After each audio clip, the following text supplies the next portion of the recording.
चलो लिए चलते हैं आज आपको वहाँ, जहाँ है देवी अहिल्या और तुकोजी। और तुकोजी कहते हैं देवी अहिल्या से कि आओ अहिल्या, तुम्हें बताता हूँ, वह जगह दिखाता हूँ जहाँ पर हम कपड़ा उद्योग जो है अपना आरंभ कर रहे हैं।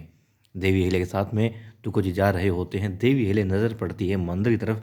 देवी अहिल्या कहती है तुकोजी से, मैं अभी आई। मंदिर में जाती हैं, शिव शंभू से बातें करती हैं। कहती है मेरा मन आज थोड़ा उचाट सा हो रखा है, बेचैन सा है, ना जाने क्यों। यदि छोटे सूबेदार जी पर कोई खतरा आने वाला भी हो तो आप उसे दूर कर देना। उन्हें इतनी शक्ति देना कि वो हर बाधा को पार कर पाएँ, हर मुसीबत से निकल पाएँ। इतना उन्हें सामर्थ्य देना। और वो कहती हैं कि हालाँकि विश्वास है उन पर, वो वीर हैं, ताकतवर हैं, और मगर फिर भी मैं ना जाने क्यों आज बेचैन सी हूँ। तो शिव शंभू, आप कृपा करके उनका साथ देना, हर बाधा को दूर कर देना। और फिर देवी अहिल्या वहाँ से तुकोजी की तरफ जाती है और तुकोजी के साथ में फिर पहुँच जाती है उस जगह पर जहाँ पर कपड़ा उद्योग वो आरंभ कर रहे होते हैं। खूब सारे करघे होते हैं और दिखाते हैं तुकोजी कि कहाँ उन्होंने भंडार गृह बनाया है, कहाँ पर महिलाएं काम करेंगी और किस तरीके के कपड़े होंगे, चित्रकारी की जाएगी, सारी बताते हैं। फिर देवी अहिल्या कहती है कि ये तो मतलब जगह वैसे तो कम है, जब बहुत सारे लोग हमारे साथ जुड़ जाएंगे उस हिसाब से कम है। फिर तुकोजी कहते हैं कि हाँ, तब हम कोई बात नहीं, जगह का थोड़ा और विस्तार कर देंगे इसका। देवी अहिल्या कहती है हाँ, एक बात और हो सकती है, हम ये जो यंत्र है ये महिलाओं को घरों में दे सकते हैं, जो महिलाएं काम करना चाहें वहाँ पर काम कर लेंगी। और फिर तुकोजी कहते हैं वाह अहिल्या, ये तो बहुत अच्छी बात है।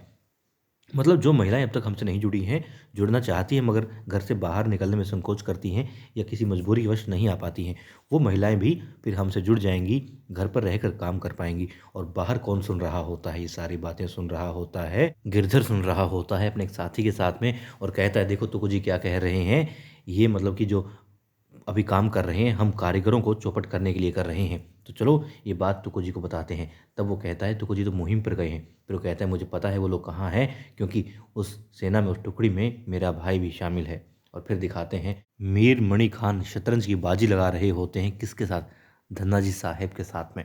और धन्नाजी साहेब कहते हैं कि ये देखिए गया आपका राजा, तो बस फिर मीर मणि खान अपनी चाल चलता है और कहता है शय और मात, और राजा को मार देता है, धना सरदार के राजा को। और कहता है हमारे मीर मणि खान के सामने तुम बच्चे हो, ना जाने कितने बच्चे आए ये मंसूबे लेकर और वापस चले गए, और इस शतरंज के राजा की तरह तुम्हारा राजा भी खत्म हो जाएगा, उसे भी मैं मार डालूंगा। फिर वो कहते हैं धना सरदार कि मालवा के खून को इतना कमज़ोर मत समझिए, और अभी तक धमाका हुआ भी नहीं है। युवराज खंडेराव कोई बच्चा नहीं है, बेशक उम्र कम हो मगर बहुत वीर है, बहुत बड़ा योद्धा है वो। और फिर वो कहते हैं धना सरदार से, जानता हूँ तुम्हारे यहाँ पर गद्दार भी बहुत हैं, और मालवा के राजा को आदत होगी गद्दारों को पालने की। मीर मणि खान ऐसी बेवकूफ़ी नहीं करता, तुरंत मार डालता है गद्दारों को। और अगर तुमने मेरे साथ भी कोई चाल चली है तो याद रखना तुम्हारा खेल खत्म कर दिया जाएगा। फिर धना सरदार कहते हैं कि ऐसा कुछ नहीं है, और क्या उखाड़ लिया तुमने, क्या कर लिया अभी तक धमाके नहीं हुए, क्या तुम्हारा बारूद ठंडा हो चुका है। फिर वो कहते हैं देखते रहना।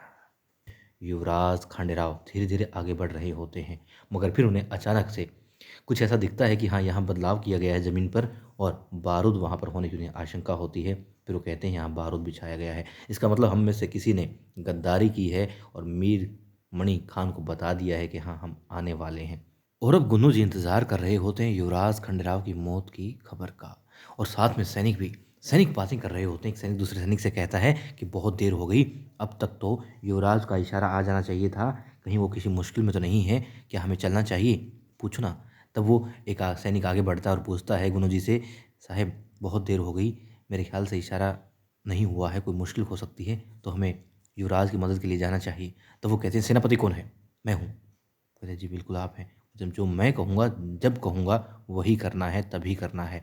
सैनिक पीछे लौट जाता है और वहाँ होलकर महल में देवी अहिल्या जाती है, सूबेदार जी के पास में उनको बताती है कि किस प्रकार से योजना मतलब आगे बढ़ रही है, और वस्त्र उद्योग अपने मतलब बस शुरू ही होने वाला है। और बताती है रक्त सप्तमी के दिन मतलब कि परसों उसको हम आरंभ कर देंगे, बहुत ही शुभ दिन है, और इस काम का शुभारंभ वो कहती हैं बाबा साहेब आपके हाथों से ही करना है आपको। फिर वो कहते हैं ठीक है, और देवी अहिल्या की भी तारीफ़ करते हैं कि बहुत अच्छे विचार हैं, जो लुगड़ है, साड़ी है, और जिस प्रकार के परिधान बनाने की बात हुई है, जिस योजना के हिसाब से हुई है, तो दोनों की, तुको जी की और देवी अहिल्या की वो तारीफ़ करते हैं, बहुत अच्छा काम कर रहे हैं।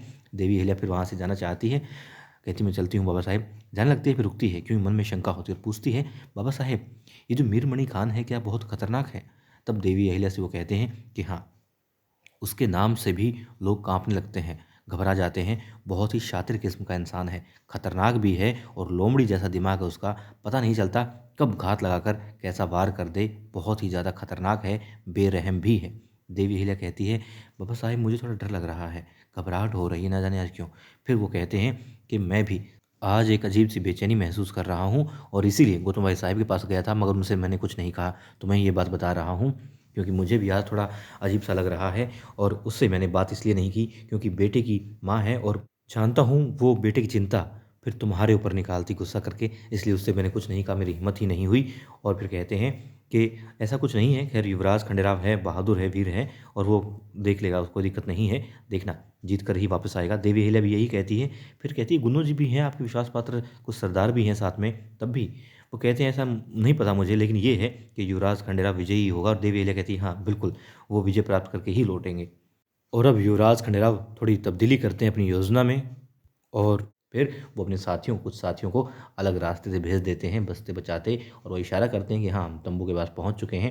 फिर वो लोग क्या करते हैं, उन बारूदों पर पत्थर फेंकते हैं जिससे लगे कि हाँ घोड़े की जो है कदम बारूदों में पड़े हैं, धमाके होते हैं। और मीर मणि खान के आदमी जो होते हैं वो कहते हैं पीछे से हमला हुआ है, भागो। वहाँ पर जाते हैं और युवराज खंडेराव जय शिव शंभो जय शिव शंभो कहते हुए अपने काम को अंजाम देने के लिए उस शामियाने में अंदर पहुंच जाते हैं। और वहाँ पर गुन्नू जी क्या कर रहे होते हैं, गुन्नू जी अनसुना कर रहे होते हैं उस इशारे को जो युवराज खंडेराव ने किया है, उनके साथियों ने किया है। और बाकी सैनिक भी कहते हैं कि आवाज़ आई ना, ये युवराज का ही इशारा होगा।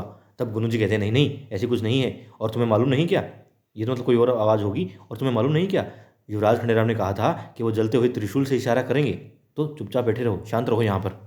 और अब दिखाते हैं युवराज खंडेराव शामियाने के अंदर होते हैं, मगर वहाँ पर मीर मणि खान को गायब पाते हैं और कहते हैं लगता है वो भाग गया, यहाँ पर नहीं है, कहाँ छुपा है। अपने बाहर के साथियों से कहते हैं कि अंदर कोई नहीं है, बाहर ढूंढो उसे। तभी जैसे वो घूमते हैं तो कौन होता है, मीर मणि खान सामने होता है अपने साथियों के साथ में। और युवराज खंडेराव अपनी तलवार म्यान से बाहर निकालने की कोशिश करते हैं, मगर वो कहता नहीं बच्चे ऐसा नहीं।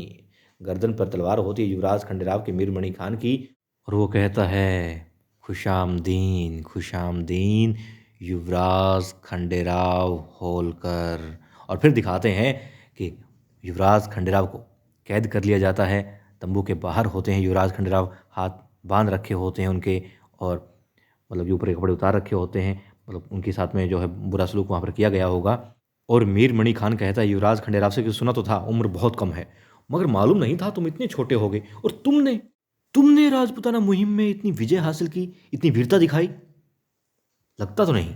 फिर युवराज कहते हैं कि शेर को जंगल में और मराठाओं को युद्ध के मैदान में देखा जाता है, और अगर देखना है तुम्हारा किससे पाला पड़ा है तो हाथ खोल दो और खुले मैदान में हमारे सामने आ जाओ। और अब दिखाते हैं रात गहरी हो चुकी होती है, देवी अहिल्या मृदंग के पास होती है, युवराज खंडेराव को महसूस कर रही होती है। उनकी जो पहली बार जब वो गुरुकुल से आए थे उन बातों को वो याद कर रही होती हैं, और फिर उनकी आंख भी लग जाती है। अचानक से हवा इतनी तेज़ चल रही होती है, जो वहाँ पर रोशनी के लिए दिए जलाए गए थे वो गिर जाते हैं और आग लग जाती है। देवी अहिल्या उस आग पर काबू पाती है और फिर कहती है कि कहीं किसी अनहोनी का संकेत तो नहीं है।